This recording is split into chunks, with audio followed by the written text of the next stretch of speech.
Hello, you're welcome to day 5 of our series for the month of November. And this month, I'm talking about the lessons I learned from my late dad while he was alive, while I watched him work and live and relate with people. And today, I want to talk about building competence. Somewhere in my head, I remember that I talked about being thorough yesterday, and I feel like there's a connection between the two. But more than that, I actually am also convinced that apart from being thorough, there's something about being dedicated to building competence in the things you do, being known as a good hand at what you do. And of course, there's so many rules out there that say that if you do the same thing for, say, 10 years, it will be easy for you to float to the top as one of the best in your field. And that is what I saw my dad do with the things he did.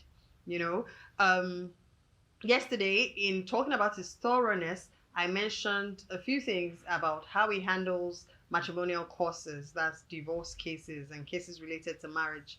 And I learned so much. I learned so much from watching him handle those cases, such that when other lawyers get cases in that area, they would most likely defer to my dad, ask for his opinion, tell him what he thinks of the chances of the case and the approach they should adopt to it. He was that good that even senior advocates would consult him on how to handle matrimonial causes cases. Now, if that was just it, it would have been good. When I started studying law, I got to my 300 level. I was going to take matrimonial courses in both the first semester and the second semester. And then I got my textbook and realized that my father's name was in the acknowledgements. Amazing. Is that good that the person who wrote the textbook for matrimonial courses acknowledged his contribution to the book? Now, more than that, I later on found out that he had built so much competence in that area that he could actually explain what I was being taught to me in simpler terms than my lecturer could, such that when it was time for my lecturer to mark my scripts, I was the best student in matrimonial courses in my class. Now, you would have felt that my being the best in my class was an achievement. Well, my immediate elder brother, who also studied matrimonial courses to become a lawyer in the University of Ibadan, was the best in his class. And my eldest brother, who also studied matrimonial courses in the University of Ibadan to become a lawyer, was the best in his class.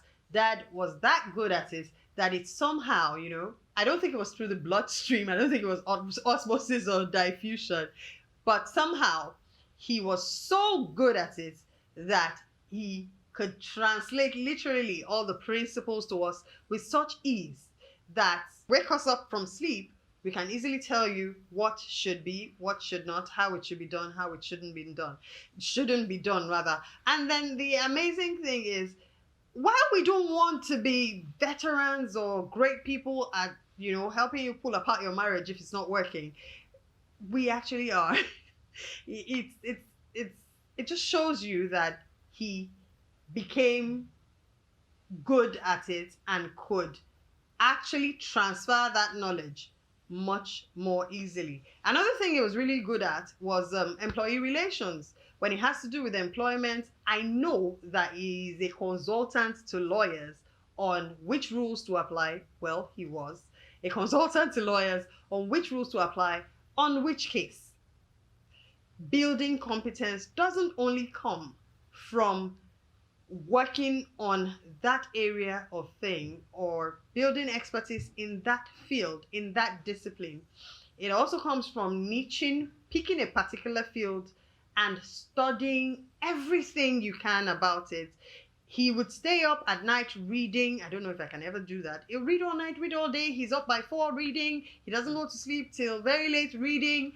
When he has a break, he's reading up on these things he considers his area of expertise. How many hours are you willing to commit to becoming an expert in what you do, such that you will be so skilled, you will be among the best, and more than that, you'll be so good that you'll be able to translate the knowledge you have to the people in your life, the people who can continue your business after you, the people who can do your business in your absence. It does pay to build expertise, because when you build expertise and you build your competence, you would not be one of the many. You would become the best of the very best. This is a lesson I learned from my dad. I think it is something you should imbibe. Keep working, keep improving, keep getting better until you're simply the best. We'll continue from here tomorrow when I'll be talking more about my dad and the things I've learned from him. See you then.